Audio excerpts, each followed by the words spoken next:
उस चैप्टर में हमने ये पढ़ा था, रिप्रोडक्शन इन ऑर्गेनिज्म में हमने पढ़ा था कि रिप्रोडक्शन जो प्लांट और एनिमल दोनों का जनरल इंट्रोडक्शन उसमें दे रखा था।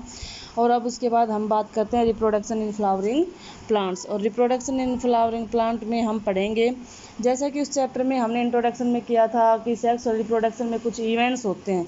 और इवेंट्स क्या क्या होते हैं? Pre fertilisation event, fertilization and post fertilization event. जो pre fertilization, post and pre fertilisation event, इसमें सबसे पहले सेक्सुअल रिप्रोडक्शन में हम बात करेंगे फ्लावरिंग प्लांट की।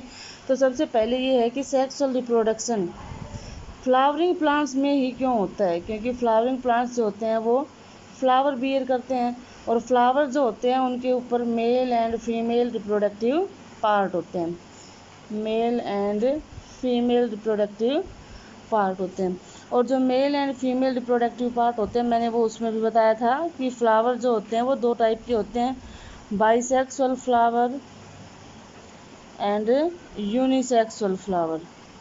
बाइसेक्सुअल फ्लावर का मतलब क्या होता है? Which bear both, means male and female, जिसके अंदर दोनों रिप्रोडक्टिव पार्ट प्रेजेंट होते हैं, उनको बाइसेक्सुअल बोलते हैं। और यूनिसेक्सुअल का मतलब होता है which bear only one type of reproductive part, जो केवल एक ही टाइप के रिप्रोडक्टिव पार्ट्स को क्या करते हैं? बियर करते हैं, उनको यूनिसेक्सुअल फ्लावर बोलते हैं। एंजियोस्पर्मिक जो कैटेगरी होती है फ्लावर प्लांट्स में, जो एंजियोस्पर्म की कैटेगरी होती है, इनमें एल्गी, ब्रायो, टेरिडो, जिम्नो और एंजियो आते हैं। तो एंजियोस्पर्म जो होते हैं वो क्या करते हैं? फ्लावर बियर करते हैं। और फ्लावर जो होते हैं फिर उनके अंदर रिप्रोडक्टिव पार्ट होते हैं। जो मेल रिप्रोडक्टिव पार्ट होता है that is known as staminate. And staminate का मतलब क्या होता है? जिसके अंदर स्टेमन्स प्रेजेंट हों। और स्टेमन्स के फिर टू पार्ट होते हैं, anther and filament. And anther के अंदर फिर क्या होते हैं? पोलन ग्रेन्स बनते हैं। और पोलन ग्रेन्स जो होते हैं फिर उनके अंदर होते हैं मेल गैमीट। ठीक है, पोलन ग्रेन्स, और फिर पोलन ग्रेन्स के अंदर क्या होते हैं? मेल गैमीट होते हैं। दूसरा हम बात करें फीमेल पार्ट की, तो फीमेल पार्ट को क्या बोलेंगे? पिस्टिलेट। पिस्टिलेट। और पिस्टिलेट का मतलब विच बियर पिस्टिल, जिसके पास क्या होते हैं? पिस्टिल होते हैं। इसके भी फिर दो पार्ट होते हैं। एक पार्ट को क्या बोलते हैं? इसके थ्री पार्ट होते हैं, स्टिग्मा, स्टाइल एंड ओवरी। इसके तीन पार्ट होते हैं, stigma, style and ovary.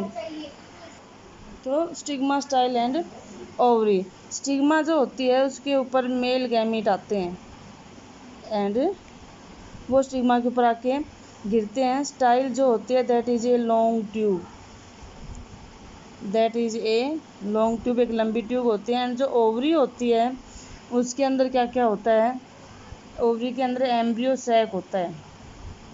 And फिर उसके अंदर होती हैं एग सेल्स। और एग सेल जो होती है वो फीमेल गैमेट के जैसे एक्ट करती है। दैट इज फ्यूज विद, किसके साथ फ्यूज करेंगी? पोलन ग्रेन, जिसको क्या बोलते हैं? Male gamete. और उसके बाद बनेगा जाइगोट, चाहे एनिमल हो और चाहे प्लांट्स हो। जो भी सेक्सुअल रिप्रोडक्शन शो करेंगे उनके अंदर जाइगोट जरूर बनेगा। और इस जाइगोट के बनने के लिए क्या चाहिए? दो गैमीट चाहिए। वो क्या क्या होंगे? मेल गैमीट और फीमेल गैमीट। और मेल गैमीट और फीमेल गैमीट होने के लिए क्या होना चाहिए? कि इनकी बनने की फॉर्मेशन, कि ये कहाँ पे बनेंगे वो जगह होनी चाहिए। और उसके लिए मेल गैमीट के लिए होता है पोलन ग्रेन, और जो फीमेल गैमीट होता है उसके लिए क्या होता है? एम्ब्रियो सैक होता है या ओवरी होती है। ठीक है, अब उसके बाद हम बात करते हैं कि हमने थोड़ा सा इंट्रोडक्शन में दे रखा है इस चैप्टर के कि अर्थ के ऊपर जो प्लांट्स होते हैं वो सेक्सुअली रिप्रोड्यूस करते हैं। ये भी एक बहुत लकी टर्म है। फ्लावर्स जो होते हैं उनको हम एंजॉय करते हैं। कैसे एंजॉय करते हैं? हम फ्लावर्स को, उनकी खुशबू को, उनसे परफ्यूम्स बनते हैं उनको, या जो फ्लावर्स होते हैं वो केवल सेल्फिशनेस के लिए नहीं होते, मीन्स केवल हम उनको देखने के लिए यूज़ नहीं करते। सेक्सुअल रिप्रोडक्शन उन्हीं की वजह से हो पाता है, और उन्हीं की वजह से हमें फूड मिलता है। जो सीड बनते हैं, जो वो सब किसकी वजह से बनते हैं? इन्हीं की वजह से बनते हैं। फिर उसके बाद हम बात करेंगे कि फ्लावर जो है एक फैसिनेटिंग ऑर्गन है, मीन्स एक खुशबूदार, या हम खुशी में गम में हर एक जगह पे किसको फ्लावर्स को यूज करते हैं। तो इनकी कौन कौन सी वैल्यू होती है, इनकी एस्थेटिक वैल्यू होती है, ऑर्नामेंटल, सोशल, रिलीजियस, एंड ये किसका सिंबल होते हैं, ये खुशी का, लव का, अफेक्शन का, इन सभी का ये सिंबल होते हैं। ठीक है, हम अपने चारों तरफ काफ़ी टाइप के फ्लावर्स को देखते भी हैं, और वो जो फ्लावर्स होते हैं वो क्या करते हैं कि उन फ्लावर्स को देख के मन खुश होता है। जब हम एक बहुत ही सुंदर फ्लावर को देखेंगे तो उसके देखने के बाद मन खुश होता है।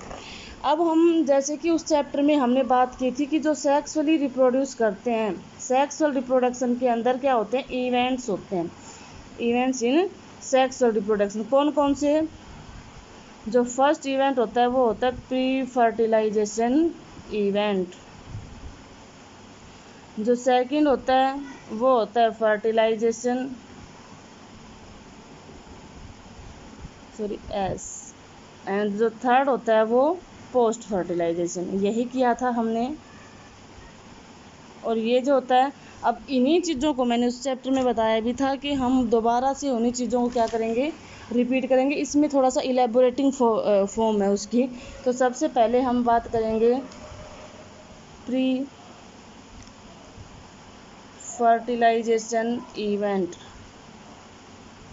Pre fertilisation event, pre fertilisation जो होता है उसके अंदर क्या होगा कि सबसे पहले फर्टिलाइजेशन होने से पहले, और फर्टिलाइजेशन का मतलब क्या होता है हमें पता है, fusion of male and female gamete, कि क्या होगा, फ्यूजन होगा। तो फर्स्ट चैप्टर में हमने पढ़ा था कि फ्यूजन से पहले क्या क्या क्या होता है, एक तो होता है गैमीट फॉर्मेशन, और दूसरा होता है gamete transfer. Gamete formation and second step क्या होता है, गैमीट ट्रांसफ़र होता है। ठीक है, अब गैमीट फॉर्मेशन की जो प्रोसेस होती है उसको गैमीटोजेनेसिस भी बोलते हैं, that is known as gametogenesis. Gamete बनने के लिए क्या होना चाहिए, गैमीट बनने के लिए जगह होनी चाहिए। गैमीट कहाँ बनेगा, वो ऑर्गन प्रेजेंट होना चाहिए। ठीक है, तो क्या होता है, सबसे पहले गैमीट फॉर्मेशन होती है। जो फ्लावर मैंने थोड़ी देर पहले बताया था कि मेल और फीमेल दोनों पार्ट को ऑक्यूपाई करते हैं, उनको क्या बोलते हैं, बाइसेक्सुअल फ्लावर बोलते हैं। ठीक है, बाइसेक्सुअल फ्लावर में मेल एंड फीमेल दोनों पार्ट क्या होते हैं, प्रेजेंट होते हैं। तो जो मेल पार्ट होता है उसको हम एंड्रोशियम भी बोल देते हैं, that is known as androecium. और जो फीमेल पार्ट होता है उसको क्या बोलेंगे, गाइनोशियम भी बोल देते हैं, उसको गाइनोशियम भी बोलते हैं। एंड्रोशियम और गाइनोशियम, जो एंड्रोशियम होता है वो मेल पार्ट होता है, और जो गाइनोशियम होता है वो फीमेल पार्ट होता है। ठीक है, उसके बाद हम सबसे पहले मेल पार्ट की बात करेंगे, और मेल पार्ट मीन्स स्टेमन, और स्टेमन मीन्स एंथर और फिलामेंट, एंथर एंड फिलामेंट। ठीक है, और ये जो मेल पार्ट होता है, जो स्टेमन्स होते हैं, जो एंथर एंड फिलामेंट होते हैं, उनके अंदर जो पोलन ग्रेन बनते हैं, नॉर्मली या मोस्ट ऑफ द केसेस में जो सेक्सुअल रिप्रोडक्शन शो करते हैं ऑर्गेनिज्म, उसके अंदर जो मेल गैमीट होता है वो साइज में स्मॉल होता है। Male gamete is small in size, और स्मॉल होता है तो बायो में स्मॉल को माइक्रो वर्ड से भी डिनोट करते हैं। और जो फीमेल गैमीट होता है वो ज़्यादातर केसेस में क्या होता है, लार्ज होता है, और लार्ज को बायो में मेगा से भी डिनोट कर देते हैं। मेगा मीन्स बड़ा और माइक्रो मीन्स छोटा। ठीक है, तो ये क्या होता है, तो इस प्रोसेस को कि क्या होने की, या इस जिसके अंदर ये प्रेजेंट होते हैं, क्या प्रेजेंट होते हैं, पोलन ग्रेन्स प्रेजेंट होते हैं, उसको क्या बोल देते हैं, माइक्रोस्पोरेंजियम बोल देते हैं। और माइक्रोस्पोरेंजियम क्यों बोलेंगे, क्योंकि माइक्रो का मीन्स स्मॉल होता है, और स्मॉल का मीन्स क्या होता है, जो मेल पार्ट होता है। मेगास्पोरेंजियम को क्या बोलेंगे, मेगा मीन्स लार्ज होता है, और स्पोरेंजियम मीन्स ऐसी स्ट्रक्चर जिसके अंदर ये स्पोर बनते हैं। जिसके अंदर लार्ज स्पोर बनेंगे उनको मेगास्पोरेंजियम बोलेंगे, और जिनके अंदर स्मॉल स्पोर बनेंगे उनको माइक्रोस्पोरेंजियम बोलेंगे। अब हम एंथर की स्ट्रक्चर को डिस्कस करें, तो एंथर की स्ट्रक्चर में देखो क्या क्या होता है। एंथर क्या है, मेल पार्ट, इसके अंदर पोलन ग्रेन्स बनते हैं। एंथर की जो स्ट्रक्चर होती है, एंथर और फिलामेंट दो पार्ट होते हैं इसके अंदर। जो एंथर की स्ट्रक्चर होती है वो एक बाइलोब्ड एंड बाइथिकस या डाइथिकस, बाइलोब्ड एंड डाइथिकस स्ट्रक्चर होती है। बाइलोब्ड का मतलब जिसके अंदर क्या हो, टू लोब हो, और डाइथिकस का मतलब क्या होता है, जिनके अंदर टू थिक्का हो, जिनके अंदर दो लेयर हो, ठीक है। और इन दोनों लेयर के बीच में एक ग्रूव होता है जो इन दोनों का क्या करता है, पार्टीशन करता है। तो जो फ्लावर होता है उसके अंदर, मैं इससे पहले आपको थोड़ा सा फ्लावर के स्ट्रक्चर के बारे में बताना चाहूँगी एक बार। फ्लावर में क्या क्या होता है, फ्लावर की जो स्ट्रक्चर होती है उसके अंदर थैलेमस, थैलेमस के बाद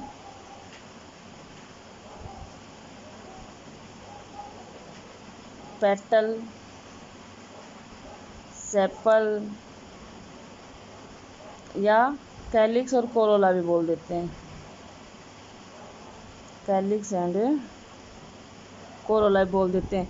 फ्लावर में जो ग्रीन पोर्शन होता है उसको कैलिक्स बोलते हैं, और जो कलरफुल पंखुड़ियाँ होती हैं उनको क्या बोल देते हैं, कोरोला बोल देते हैं। उनके अलावा क्या होता है, फ्लावर के अंदर फिर मेल और फीमेल पार्ट होते हैं। आपके एनसीईआरटी की बुक में एक डायग्राम दे रखा है, देखो इसको, देखो एक बार, ये है, ये एक फ्लावर होता है। फ्लावर के अंदर ये जो बीचों बीच एक पार्ट दे रखा है, ये फीमेल पार्ट है, यहाँ तक ये स्टिग्मा है, ये फीमेल पार्ट है। इसके बाद स्टिग्मा के नीचे जो ये वाला पार्ट आ रहा है ये स्टाइल है, और उसके नीचे फिर ये वाला जो पार्ट है वो ओवरी है।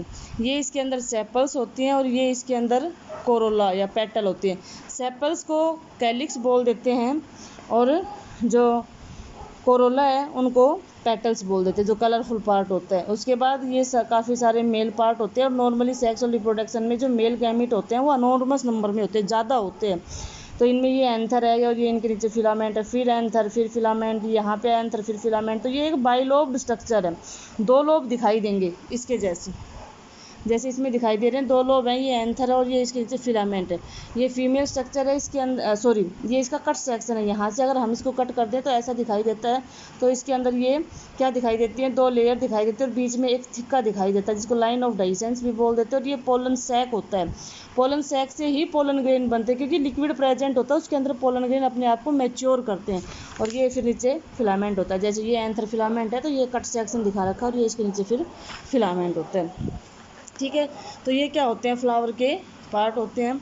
इसके बाद हम कल बात करेंगे कि स्ट्रक्चर ऑफ माइक्रोस्पोरेंजियम क्या होता है, कैसे माइक्रोस्पोर की फॉर्मेशन होती है और कैसे माइक्रोस्पोरोजेनेसिस होता है। तब तक बेटा आप इस चैप्टर के इंट्रोडक्शन को पढ़िए, एक फ्लावर का अच्छा सा डायग्राम अपनी नोटबुक में बनाइए, और जितना मैंने करवाया है उसको एक बार रिवाइज करना और उसके notes banana. Thank you, have a nice day. बाकी इसका नेक्स्ट पोर्शन करेंगे हम कल। Thank you.